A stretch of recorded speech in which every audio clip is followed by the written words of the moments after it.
ನಟ ದರ್ಶನ್ಗೆ supreme court shock ಕೊಟ್ಟಿತ್ತು. ಜಾಮೀನು ರದ್ದು ಮಾಡಿ ಮತ್ತೆ ಜೈಲಿಗಟ್ಟಿತ್ತು.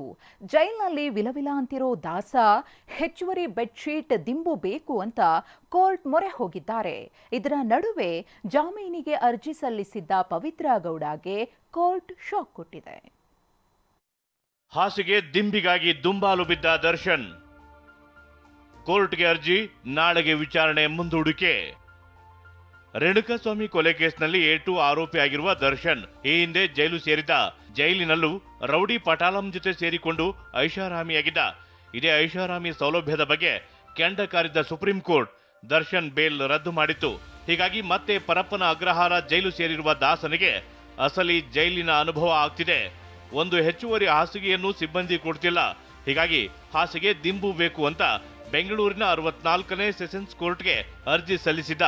ಇಂದು ಅರ್ಜಿ ವಿಚಾರಣೆ ನಡೆಸಿದ ಕೋರ್ಟ್ ಎರಡೂ ಕಡೆಯ ವಾದ ಆಲಿಸಿ ನಾಳೆಗೆ ವಿಚಾರಣೆ ಮುಂದೂಡಿದೆ.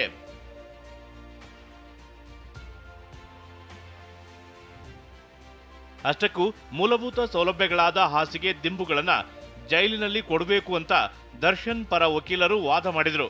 ಇದಕ್ಕೆ ಆಕ್ಷೇಪ ವ್ಯಕ್ತಪಡಿಸಿದ ಎಸ್ಪಿಪಿ, ಕೊಲೆ ಪ್ರಕರಣ ಹೊರತುಪಡಿಸಿದ ವಿಚಾರಣಾಧೀನ ಕೈದಿಗಳಿಗೆ ಮಾತ್ರ ಸ್ವಂತ ಖರ್ಚಿನಲ್ಲಿ ಹಾಸಿಗೆ ದಿಂಬು ಸೇರಿ ಅಗತ್ಯ ಸೌಲಭ್ಯ ಹೊಂದಲು ಮಾತ್ರ ಅವಕಾಶ ಇದೆ. ಆದರೆ ಕೊಲೆ ಪ್ರಕರಣದ ಆರೋಪಿಗಳು ಸ್ವತಃ ಖರ್ಚಿನಲ್ಲಿ ಸೌಕರ್ಯ ಹೊಂದಲು ಅವಕಾಶ ಇಲ್ಲ ಅಂದ್ರು. ವಾದ ಆಲಿಸಿದ ಕೋರ್ಟ್ ನಾಳೆ ಸಂಜೆ 4 ಗಂಟೆಗೆ ವಿಚಾರಣೆ ಮುಂದೂಡಿದೆ. ಬಳ್ಳಾರಿ ಜೈಲಿಗೆ ಶಿಫ್ಟ್ ಸಂಬಂಧವು ವಿಚಾರಣೆ.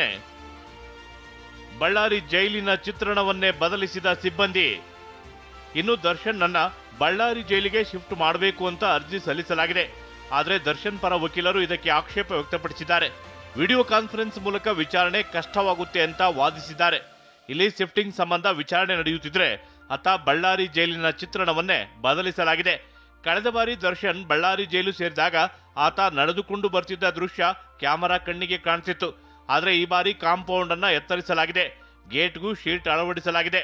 ನಾವೀಗ ಬಳ್ಳಾರಿಯ ಸೆಂಟ್ರಲ್ ಜೈಲ್ನ ಮುಂಭಾಗದಲ್ಲಿದ್ದೀವಿ. ಅಂದ್ರೆ ಸೆಷನ್ ಕೋರ್ಟ್ ನಿಂದ ಬಳ್ಳಾರಿ ಸೆಂಟ್ರಲ್ ಜೈಲ್ಗೆ ಶಿಫ್ಟ್ ಆಗಬೇಕು ಅನ್ನೋ ನಿರ್ಧಾರದಲ್ಲಿ ಆದೇಶ ಬಂದ್ರೆ ಬಳ್ಳಾರಿ ಸೆಂಟ್ರಲ್ ಜೈಲ್ನ ಒಳಭಾಗದಲ್ಲಿ ಹೇಗಿದೆ, ಯಾವ ರೀತಿ ವಾತಾವರಣ ಅಂತಂದ್ರೆ ಸುಮಾರು 10 ಫೂಟ್ಗಳಷ್ಟು ಎತ್ತರವಾಗಿರ್ತಕ್ಕಂತಹ ಜೈಲಿನ ಗೋಡೆಯನ್ನ ನಿರ್ಮಾಣ ಮಾಡಿದ್ದಾರೆ. ಯಾಕಂತಂದ್ರೆ ಆತ ಬಂದಾಗ ಜೈಲಿನ ಮುಂಭಾಗದಲ್ಲಿ ಸಾಕಷ್ಟು ಜನ ಸೇರ್ತಾ ಇದ್ರು. ಹೀಗಾಗಿ ಆ ನಿಟ್ಟಿನಲ್ಲಿ ಗೋಡೆಯನ್ನು ಎತ್ತರಪಡಿಸಿದ್ದಾರೆ. ಜೊತೆಗೆ ಈ ಕಂಪೌಂಡ್ ಗೇಟ್ನ ಒಳಭಾಗವನ್ನು ಗಮನಿಸಬಹುದು. ಇದಕ್ಕೂ ಸಂಪೂರ್ಣವಾಗಿ ಪ್ಲಾಸ್ಟಿಕ್ ಕವರ್ ಅನ್ನ ಮಾಡುವ ಮೂಲಕವಾಗಿ ಒಳಗೆ ಅಂದ್ರೆ ಜೈಲಿನ ಒಳಭಾಗದಲ್ಲಿ ಏನೂ ಕಾಣಿಸಬಾರದು ಕೂಡ ಈಗಾಗಲೇ ಕಟ್ಟುನಿಟ್ಟಿನ ಕ್ರಮವನ್ನು ಈಗಾಗಲೇ ಜೈಲಾಧಿಕಾರಿ ತೆಗೆದುಕೊಂಡಿರುವುದು.